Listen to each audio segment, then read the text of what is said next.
Hello everyone. Easy physics by N K channel पर आप सभी बच्चों का एक बार पुनः स्वागत है।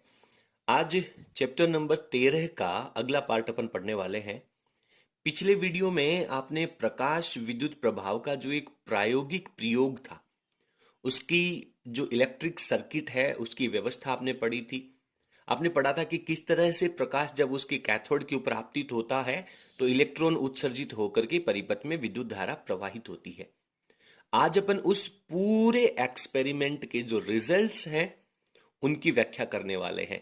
एक एक करके आप हर एक बात को बहुत अच्छे तरीके से समझने वाले हैं। चलिए शुरू करते हैं आज का अपना टॉपिक।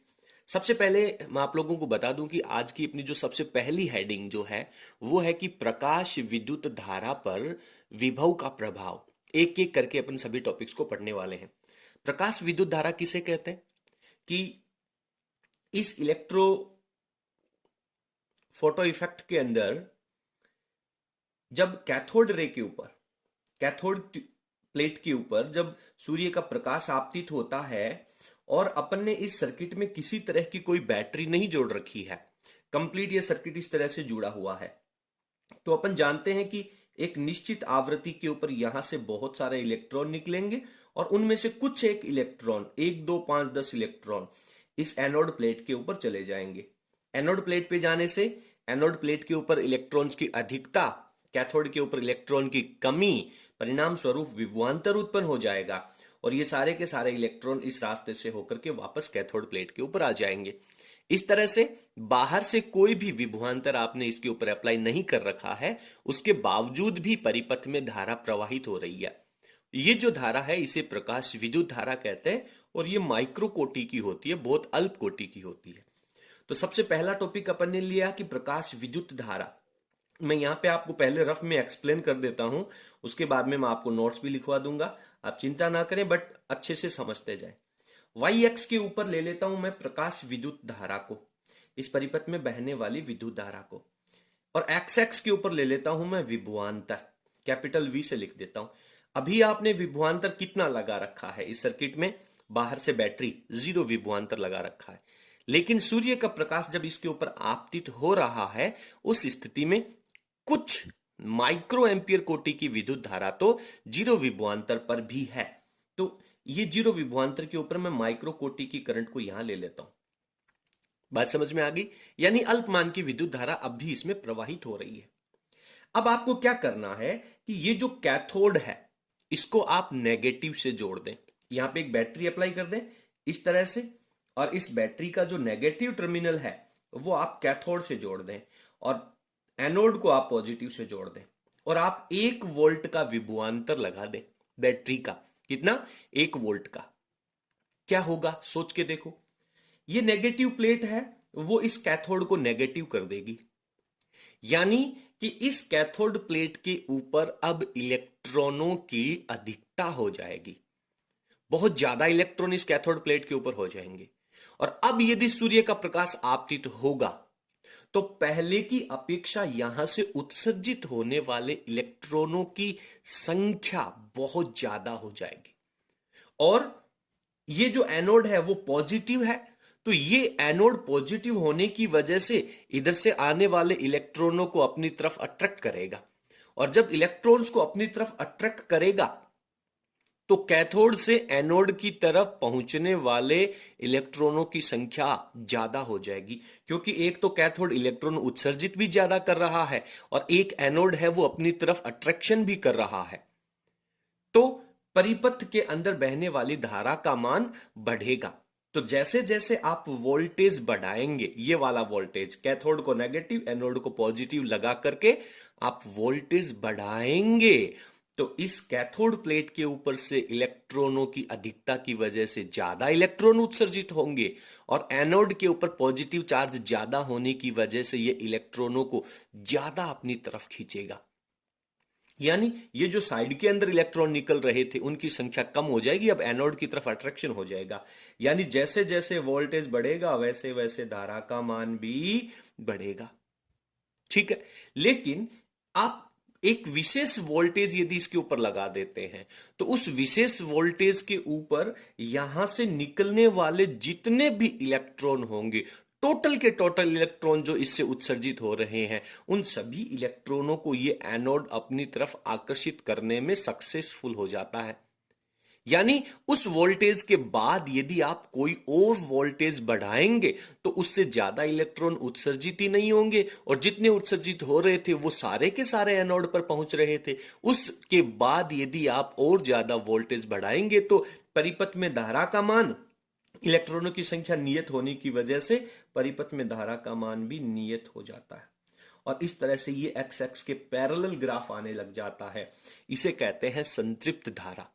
क्या कहते हैं? संतृप्त धारा। क्लियर है? इसके बाद आगे की कहानी सुने।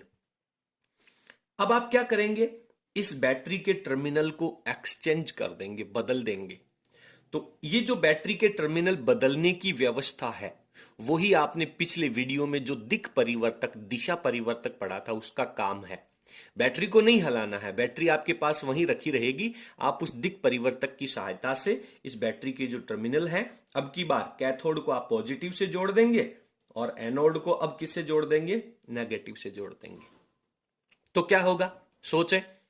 सर होना क्या है, जब 0 वोल्टेज था तब तो इतना करंट जा रहा था। अब आपने कैथोड को पॉजिटिव कर दिया, तो कैथोड को पॉजिटिव कर दिया तो ये कैथोड है वो इलेक्ट्रॉन को अपनी तरफ खींच लेगी, यानी कैथोड प्लेट के ऊपर इलेक्ट्रॉनों की कमी हो जाएगी। और इलेक्ट्रॉन की कमी होने से उत्सर्जित होने वाले इलेक्ट्रॉनों की संख्या कम हो जाएगी।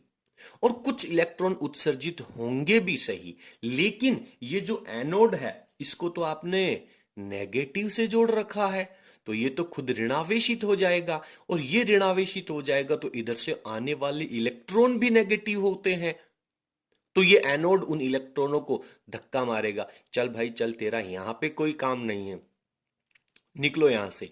बात समझ में आ रही है? यानी पहली बात तो कैथोड से उत्सर्जित, इसके कैथोड के धनावेशित होने की वजह से उत्सर्जित होने वाले इलेक्ट्रॉन की संख्या कम हो गई, और दूसरा एनोड नेगेटिव होने की वजह से वो उनको प्रतिकर्षित करके अपने ऊपर पहुंचने भी नहीं दे रहा है। फिर भी एक आधा इलेक्ट्रॉन एनोड के ऊपर पहुंच रहा है, जिसकी वजह से इसमें धारा प्रवाहित हो रही है। लेकिन इस वोल्टेज को आप धीरे धीरे बढ़ाओगे तो उत्सर्जित इलेक्ट्रॉनों की संख्या कम होने लग जाएगी और एनोड का प्रतिकर्षण भी बढ़ेगा। परिणाम स्वरूप एनोड पर पहुंचने वाले इलेक्ट्रॉनों की संख्या कम होने लग जाएगी, तो परिपथ में धारा का मान कम हो जाएगा और एक ऐसा वोल्टेज आ जाएगा। इस एनोड को आपने एक ऐसा नेगेटिव वोल्टेज दे दिया, इस कैथोड के सापेक्ष एनोड को एक ऐसा नेगेटिव वोल्टेज, ऋणात्मक विभव दे दिया, जिस विभव के ऊपर इस कैथोड से उत्सर्जित होने वाला एक भी इलेक्ट्रॉन एनोड पे नहीं पहुंच रहा है। परिणाम स्वरूप परिपथ में कोई धारा प्रवाहित नहीं हो रही है। ये ग्राफ एक्स एक्स की लाइन है वो धीरे धीरे नीचे आ जाएगी और एक्स वाई एक्स की लाइन नीचे आएगी और एक्स एक्स की लाइन को काट लेगी। यानी यहां पर करंट का मान 0 हो गया, तो ये जो वोल्टेज है इसको मैं -VO से कहूंगा, V0 कह देते हैं इसको। इसे कहते हैं अंतक विभव। क्या कहते हैं? अंतक विभव। अंतक विभव की परिभाषा डेफिनेटली पूछी जाती है, इसे निरोधी विभव भी कहा जाता है। अंतक विभव या निरोधी विभव के नाम से इसे पूछा जाता है। बहुत इंपॉर्टेंट डेफिनेशन है, फील आनी चाहिए, एग्जैक्टली फील आनी चाहिए। क्या लिखेंगे परिभाषा में? चलिए अब मैं यहां से इस रफ कॉपी को साइड में रख देता हूं। यहां पे पहले ये जो ग्राफ है वो भी बना देता हूं, इसका जो एक्सपेरिमेंटल जो वर्णन है, प्रयोग है, पैराग्राफ है, वो भी लिख देता हूं। एक बात और कहना चाहूंगा मैं आपको, आने वाले प्रकाश की आवृत्ति जब तक देहली आवृत्ति से ज्यादा नहीं होगी तब तक इस कैथोड से कोई इलेक्ट्रॉन उत्सर्जित नहीं होगा। क्लियर है? यानी आने वाले प्रकाश के लिए 2 फंक्शन आपने पढ़े थे, एक आवृत्ति पढ़ा था और एक तीव्रता पढ़ा था। तो अभी इस स्थिति में आपने आवृत्ति को देहली आवृत्ति से ज्यादा रख रखा है हर स्थिति में, और आपने यहां पे प्रकाश की जो तीव्रता है, आने वाले सूर्य से आने वाले प्रकाश की तीव्रता को I1 कह रखा है। यदि आप इस तीव्रता का मान बढ़ा दें थोड़ा सा ज्यादा इंटेंसिटी रख दें और फिर दोबारा इसी एक्सपेरिमेंट को रिपीट करें, तो आने वाले प्रकाश की तीव्रता ज्यादा होने से जीरो विभव की स्थिति में भी परिपथ में धारा का मान बढ़ जाएगा। क्योंकि बेटा तीव्रता बढ़ने का मतलब है कि आने वाले प्रकाश की एनर्जी बढ़ रही है, और आने वाले प्रकाश की ऊर्जा बढ़ने से कैथोड सतह के जो इलेक्ट्रॉन हैं वो ज्यादा एनर्जी लेंगे, तो उनकी संख्या ज्यादा हो जाएगी, उत्सर्जित होने वाले इलेक्ट्रॉन की संख्या ज्यादा हो जाएगी। यानी कि यदि आने वाले प्रकाश की तीव्रता बढ़ाओगे तो इस परिपथ में बहने वाली धारा का मान भी बढ़ेगा, और दूसरी तीव्रता के लिए अगेन आप वोल्टेज बढ़ाते जाओगे तो धारा का मान पहले बढ़ेगा फिर एकदम कांस्टेंट हो जाएगा। तो इस तीव्रता को मैं I2 कह देता हूं। दूसरी तीव्रता को सेम रखते हुए नेगेटिव की तरफ वोल्टेज लेकर के जाओगे, आपने एनोड को नेगेटिव से जोड़ दिया, अब वोल्टेज बढ़ाओ बढ़ाओ बढ़ाओ बढ़ाओ बढ़ाओ, तो फिर अंतक विभव जो है वो तीव्रता पे डिपेंड नहीं करता है, एक पदार्थ का अंतक विभव सेम रहता है। ठीक है, तीसरा वोल्टेज ले, तीसरी तीव्रता ले लें, तीसरी तीव्रता लेंगे तो धारा का मान ऊपर तो इंक्रीज हो जाएगा, लेकिन यहां से घटने पर ये अंतक विभव वापस यहीं आ जाएगा, ये इंटेंसिटी I3 हो जाएगी। यहां पे आपसे ये ग्राफ डाल करके भी पूछा जा सकता है कि इन दोनों तीनों में से तीव्रता ज्यादा कौन सी है। ये I का मान करंट नहीं है बेटा, आप I को करंट मत समझना, ये इंटेंसिटी है, तीव्रता है। तो आपसे I1 I2 I3 इस सीक्वेंस में लिख करके आपसे इनमें से कम ज्यादा वैल्यू को पूछ सकता है, या फिर I1 को ऊपर I2 नीचे I3 नीचे डाल करके फिर इनके सीक्वेंस को पूछ सकता है। मेरे कहने का मतलब यह है कि ये ग्राफ एग्जाम के पेपर में डाल करके ये कम ज्यादा की वैल्यू आपसे पूछ सकता है। तो आपका दिमाग सिंपल कहना चाहिए कि तीव्रता ज्यादा होगी, प्रकाश की एनर्जी ज्यादा होगी, कैथोड सतह के इलेक्ट्रॉनों के उत्सर्जन की संख्या ज्यादा होगी, परिपथ में धारा का मान ज्यादा बहेगा। क्लियर है? चलिए मैं रफ कॉपी को हटा देता हूं, दोबारा लिख देता हूं। तो यहां पर अपने ये डायग्राम ग्राफ आप लोगों को बनाना है, सेपरेटली ये ग्राफ पूछा जा सकता है 1 नंबर में, और इसके बारे में ये सब ज्यादा लिखने की आवश्यकता नहीं है, आपको केवल अपने दिमाग में समझने की जरूरत है। फिर भी अपन ने यहाँ पे थोड़ा सा लिखने का प्रयास किया है कि आपतित प्रकाश की आवृत्ति और तीव्रता, इन दोनों को नियत रखना है सबसे पहली बात, और इन दोनों को नियत रख करके कैथोड और एनोड के मध्य जब जीरो विभवांतर रखते हैं प्रारंभ की स्थिति में, जब जीरो विभवांतर है होने पर प्रकाश विद्युत धारा प्रवाहित होती है, अल्पमान की प्रकाश विद्युत धारा प्रवाहित होती है। और यदि विभवांतर का मान आप धीरे धीरे बढ़ाएंगे तो धारा का मान बढ़ेगा और अंत में धारा का मान संतृप्त हो जाता है, कांस्टेंट हो जाता है, जिसे संतृप्त धारा कहते हैं। ठीक है, ऑपोजिट डायरेक्शन की यदि अपन बात करें तो एनोड को अब आपने नेगेटिव कर दिया है और धीरे धीरे वोल्टेज बढ़ाओगे तो एक विशेष वोल्टेज के ऊपर धारा का मान 0 हो जाएगा, जिसे अपन निरोधी या अंतक विभव कहते हैं। ये जो परिभाषा है वो मुख्य रूप से परीक्षा में पूछी जाती है। आप इसको जैसे आपने देहली आवृत्ति, प्रकाश विद्युत प्रभाव, देहली तरंग दैर्ध्य और कार्य फलन की जो डेफिनेशंस तैयार की हैं उनके साथ में आपको ये तैयार करनी चाहिए। तो यहां पे अपन ने लिखा है बिल्कुल एग्जैक्टली, एक एक शब्द को ध्यान में रखना है, एक भी शब्द आपने डिस्टर्ब कर दिया पूरी डेफिनेशन गलत हो जाएगी। कैथोड के सापेक्ष एनोड को, सबसे महत्वपूर्ण बात, कैथोड जो है उसको आपको पॉजिटिव रखना है, एनोड जो है उसको आपको नेगेटिव रखना है, क्योंकि एनोड को नेगेटिव रखोगे तभी तो वो इलेक्ट्रॉन को प्रतिकर्षित करेगी, तभी तो इलेक्ट्रॉनों की संख्या अपने तक नहीं पहुंचने देगी। तो कैथोड के सापेक्ष एनोड को दिया गया वह ऋणात्मक विभव, कौन सा ऋणात्मक विभव? जिस पर प्रकाश विद्युत धारा शून्य हो जाती है, परिपथ में बहने वाली धारा 0 हो जाती है, वो जो ऋणात्मक विभव है जो कैथोड के सापेक्ष एनोड को दिया गया है उसे निरोधी विभव या फिर अंतक विभव कहते हैं। ठीक है, कई बार बेटा यहां से एक न्यूमेरिकल आने की भी पूरी संभावना रहती है। मैं आपको थोड़ा सा दोबारा एक्सप्लेन करना चाहता हूं, आप समझने का प्रयास करें। देखना बेटा कि इलेक्ट्रॉन जो आ रहा है यहां से, ध्यान से सुनना इसको, कि इस कैथोड से निकल करके जो इलेक्ट्रॉन आ रहा है, अपन ने कल कार्यफलन के टॉपिक में पढ़ा था कि मान लीजिए कोई व्यक्ति है, उसका कार्यफलन 4 रोटियों के बराबर है वो 4 रोटी खा करके तो केवल कैथोड से बाहर, केवल 4 पाई से बाहर ही निकलेगा।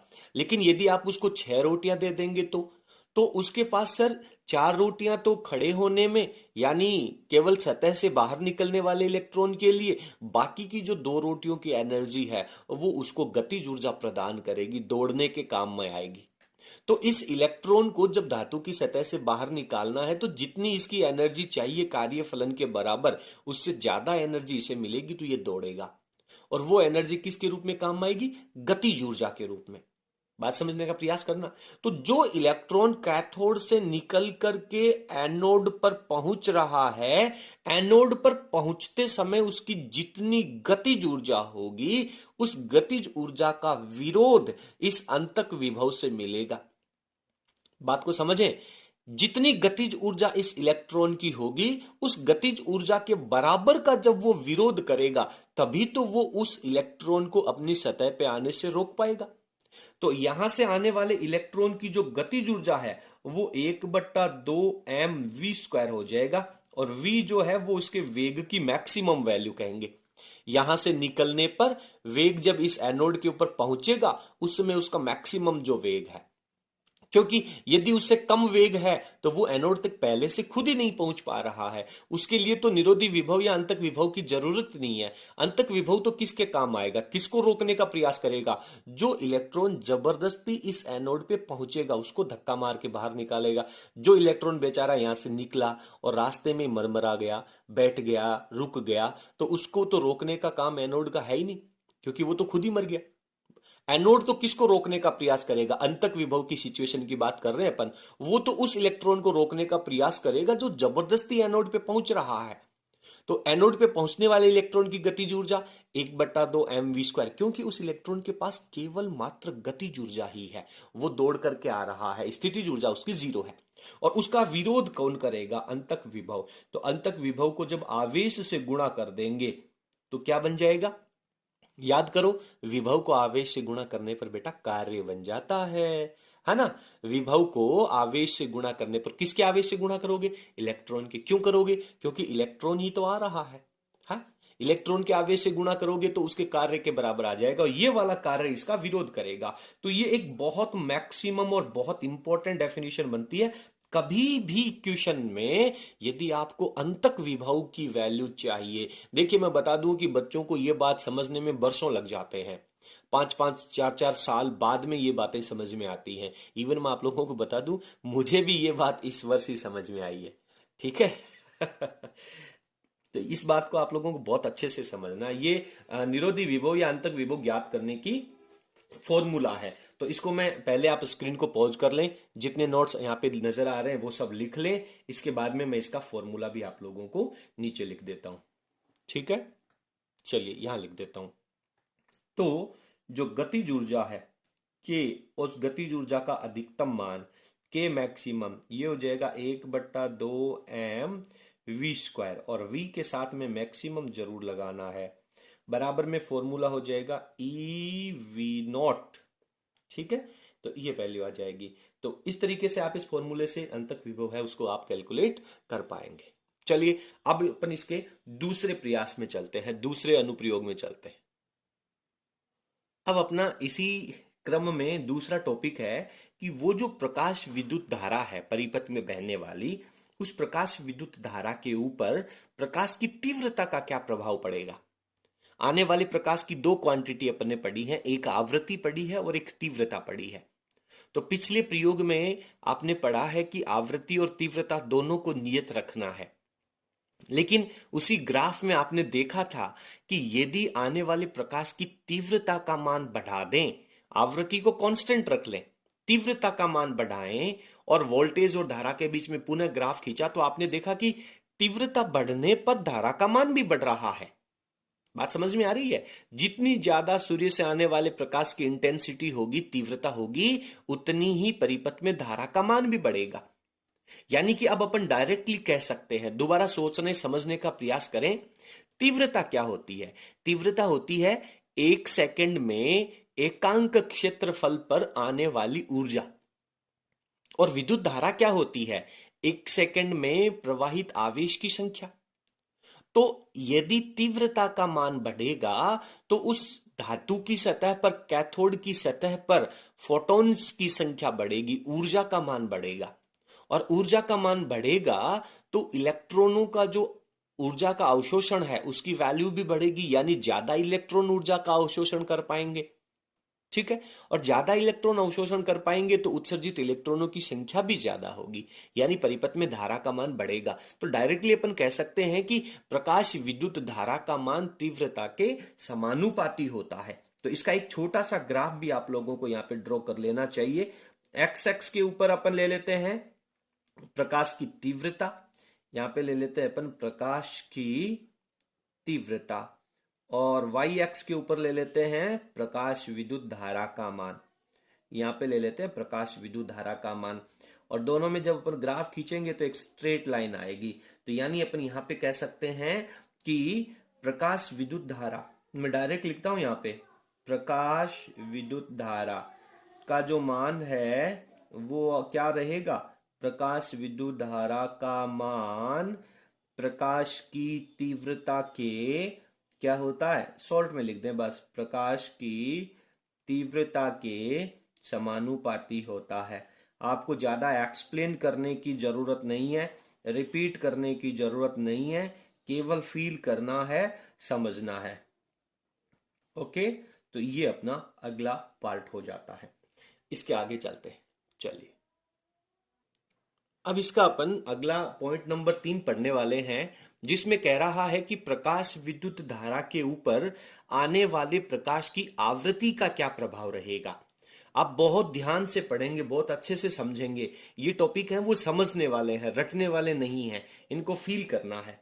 तो आपतित प्रकाश की जो आवृत्ति है, अपन जानते हैं कि दो चीजें हैं, एक आवृत्ति है और एक तीव्रता है।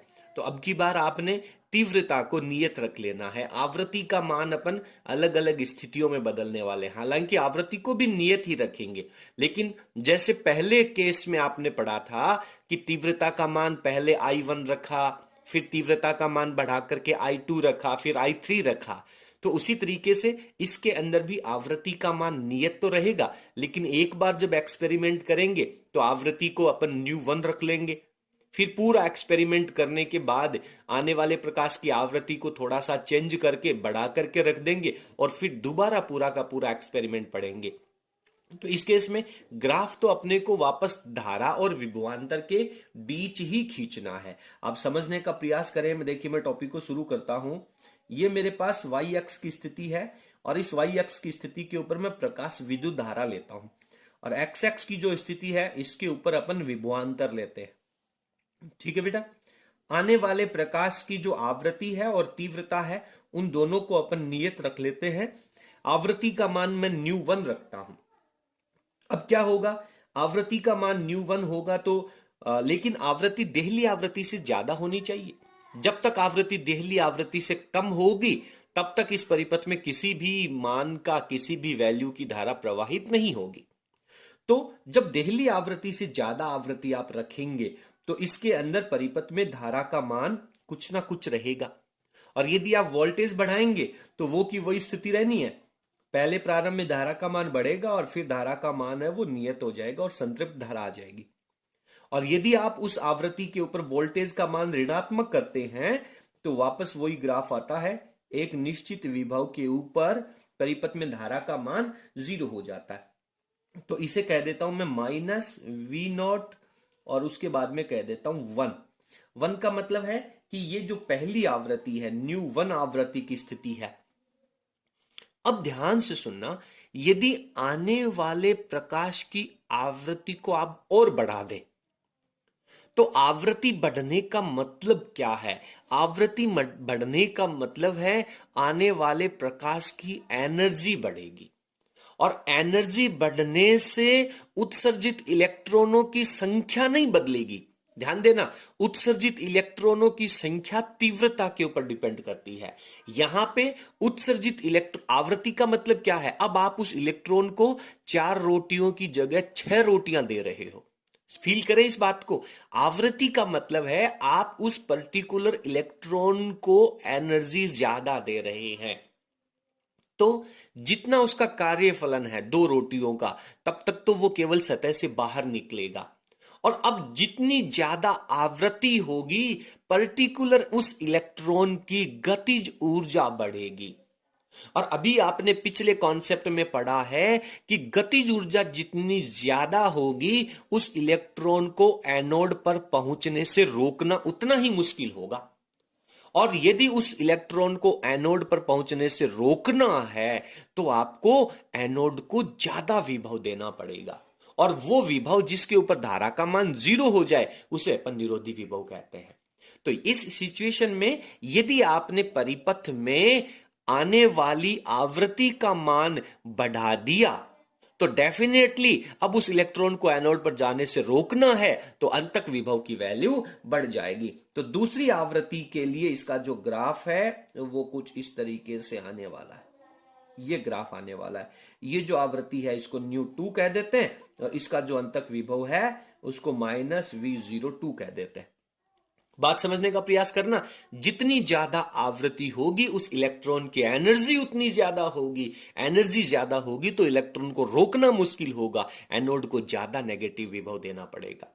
लेकिन आवृत्ति बढ़ाने का मतलब इलेक्ट्रॉनों की संख्या में परिवर्तन नहीं है, और जब तक इलेक्ट्रॉनों की संख्या में परिवर्तन नहीं है, तो परिपथ में बहने वाली संतृप्त धारा हर एक आवृत्ति के लिए समान रहने वाली है। फील करें इन चीजों को, पढ़ने से नहीं होगा भाई, फील करने से होगा। एक तीसरी आवृत्ति और ले लें, और ज्यादा बढ़ा दी मैंने आवृत्ति, और इसका ग्राफ अगेन ऐसे चला जाएगा। इसको ν3 कह देते हैं। जितनी ज्यादा आवृत्ति उतना ही ज्यादा अंतक विभव। अंतक विभव तो अपने को ग्राफ से ही नजर आ रहा है। तीसरा ज्यादा है तो आवृत्ति भी ज्यादा होगी। और यहां पे अपने को लिख देना चाहिए कौन सी धारा, संतृप्त धारा है। ओके, तो ये कहानी है बेटा। अब इसका पैराग्राफ लिख लेते हैं। पहले मैं आप लोगों को पैराग्राफ लिख लेता हूं। हालांकि इसके अंदर देहली आवृत्ति का भी कॉन्सेप्ट आएगा, क्योंकि जब तक आवृत्ति का मान देहली आवृत्ति से ज्यादा नहीं होगा, तब तक तो इलेक्ट्रॉनों का उत्सर्जन ही नहीं होगा। लेकिन देहली आवृत्ति को अपन पहले ही अच्छे से पढ़ चुके हैं, तो यहां पर दोबारा लिखना कोई विशेष औचित्यपूर्ण नहीं है। तो इस प्रकार से अपने यहां पे लिखा है कि आपतित प्रकाश की तीव्रता को नियत रखना है। तीव्रता को नियत रख करके यदि देहली आवृत्ति से अधिक आवृत्ति का प्रकाश आपतित किया जाए, अधिक आवृत्ति पर धारा और विभवांतर के मध्य जो ग्राफ है, प्रकाश विद्युत धारा और विभवांतर के बीच में जो ग्राफ है वो दर्शाया गया है। बस इतना लिखना सफिशिएंट है। आपको ये बात लिखने की आवश्यकता नहीं है कि हर एक आवृत्ति के लिए संतृप्त धारा का मान नियत रहता है, आवृत्ति का मान बढ़ाने पर उत्सर्जित इलेक्ट्रॉनों की संख्या में परिवर्तन नहीं होता है, केवल इलेक्ट्रॉनों की गतिज ऊर्जा परिवर्तित होती है। ये सब बातें फील करने योग्य हैं। ठीक है, आवृत्ति का मान बढ़ाने पर उत्सर्जित इलेक्ट्रॉन की गतिज ऊर्जा बढ़ती है। यह बात सबसे महत्वपूर्ण है, यहां पे लिखनी होगी। आवृत्ति का मान बढ़ाने पर उत्सर्जित होने वाले इलेक्ट्रॉन की गतिज ऊर्जा बढ़ेगी। क्यों बढ़ेगी, रटना नहीं है भाई। आवृत्ति बढ़ाने का फॉर्मूला क्या, E बराबर एच न्यू। E बराबर एच न्यू। न्यू का मतलब आवृत्ति और E का मतलब एनर्जी। जितनी ज्यादा एनर्जी आप देंगे, उसमें से कार्यफलन के बराबर एनर्जी तो वो खा करके केवल कैथोड से बाहर निकलेगा और बाकी की एनर्जी को लेकर के दौड़ेगा। तो जितनी ज्यादा आवृत्ति होगी उतनी ज्यादा ऊर्जा होगी, और उतनी ही ज्यादा उसकी गतिज ऊर्जा होगी। और जितनी गतिज ऊर्जा ज्यादा होगी, पिछले कॉन्सेप्ट में अपन ने पढ़ा था, उसका अंतक विभव भी उतना ही ज्यादा होगा। तो उत्सर्जित इलेक्ट्रॉन की गतिज ऊर्जा बढ़ती है, जिससे अंतक विभव का मान भी बढ़ता है। और इसके साथ में ये डायग्राम आपको बनाना है। इसके साथ में आपको इन आवृत्तियों की जो वैल्यू है, बढ़ते क्रम में जितनी ज्यादा आवृत्ति उतना ही अंतक विभव ज्यादा। ये बात आपको समझनी है। अब आप स्क्रीन को पॉज करें और नोट्स को अच्छे तरीके से लिख लें। अब अपन एक आवृत्ति में और निरोधी विभव के बीच में यहां पे ग्राफ और खींचने वाले हैं, जो कि बेहद महत्वपूर्ण है। तो यहां पे अपन ने आवृत्ति में और निरोधी विभव के बीच में ग्राफ खींचा है। आप बहुत अच्छे से जानते हैं कि आवृत्ति का मान आपको धीरे धीरे बढ़ाना है। ठीक है, आवृत्ति का मान बढ़ाना है तो परिपथ में धारा का मान बढ़ना जरूरी नहीं है, क्योंकि जब तक देहली आवृत्ति नहीं होगी तब तक परिपथ में धारा ही प्रवाहित नहीं होगी। बात समझ में आ रही है? तो जैसे जैसे आप आवृत्ति का मान बढ़ाएंगे, जब आप देहली आवृत्ति के ऊपर पहुंच जाएंगे, उसके बाद ही परिपथ में धारा का मान प्राप्त होगा। और परिपथ में धारा के मान का मतलब क्या है कि कैथोड के इलेक्ट्रॉन एनोड पर पहुंच रहे हैं, यानी अब कोई ना कोई इलेक्ट्रॉन एनोड पे पहुंच गया और आप उस एनोड को रोकना चाहते हैं, तो डेफिनेटली आपको अंतक विभव प्राप्त होगा जब आप ग्राफ खींचेंगे। और अब यदि आप आवृत्ति का मान और ज्यादा बढ़ाएंगे तो उत्सर्जित इलेक्ट्रॉनों की गतिज ऊर्जा बढ़ेगी, परिणाम स्वरूप उनके लिए निरोधी विभव का मान बढ़ेगा। तो ये बिल्कुल ऐसे स्ट्रेट लाइन आएगी, जैसे जैसे आवृत्ति का मान बढ़ेगा वैसे वैसे अंतक विभव का मान, निरोधी विभव का मान भी इंक्रीज होता जाएगा। देहली आवृत्ति की स्थिति में अंतक विभव का मान 0 होगा, क्योंकि देहली आवृत्ति की स्थिति में परिपथ में धारा ही प्रवाहित नहीं हो रही है, इलेक्ट्रॉन एनोड के ऊपर पहुंच ही नहीं पा रहे हैं। और यदि आप इसको पीछे की तरफ बढ़ा दें इस लाइन को, तो ये जो O से लेकर के A का ग्राफ है, O से लेकर के A के बीच की दूरी है, ये दूरी इसके कार्य फलन को परिभाषित करेगी। ये दूरी जो है वो इसको कार्य फलन जो होगा उसको परिभाषित करती है। कंपटीशन एग्जाम में ये प्रश्न मुख्य रूप से पूछा जाता है कि OA जो है वो किसको परिभाषित कर रहा है, ये इसके कार्य फलन को परिभाषित कर रहा है। ठीक है, तो इस तरीके से ये प्रकाश विद्युत प्रभाव के जो रिजल्ट्स हैं उनको अपन ने यहाँ पे पढ़ लिया है। अगले वीडियो के अंदर प्रकाश विद्युत प्रभाव के कुछ नियम, ये जो परिणाम निकल करके आपके सामने आए हैं, इन्हीं परिणामों के ऊपर जब अपन विस्तार पूर्वक चर्चा करेंगे, इनके निष्कर्ष निकालेंगे, तो वो निष्कर्ष वो रिजल्ट के रूप में, नियम के रूप में तब्दील हो जाते हैं।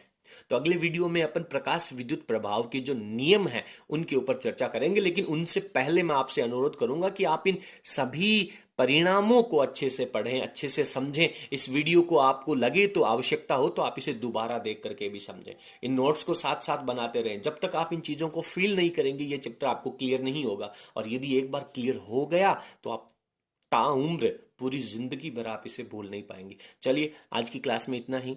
आपको हमारा आज का कंटेंट कैसा लगा प्लीज़ हमें कमेंट सेक्शन में जरूर लिखिएगा, और यदि आपको हमारा वीडियो पसंद आया तो प्लीज़ आप इसे लाइक करें और इसे अपने सभी मित्रों के साथ शेयर जरूर करें। और यदि आप हमारे चैनल पर नए हैं तो बेल आइकन को प्रेस कर सब्सक्राइब जरूर करें। बहुत बहुत धन्यवाद। Thank you.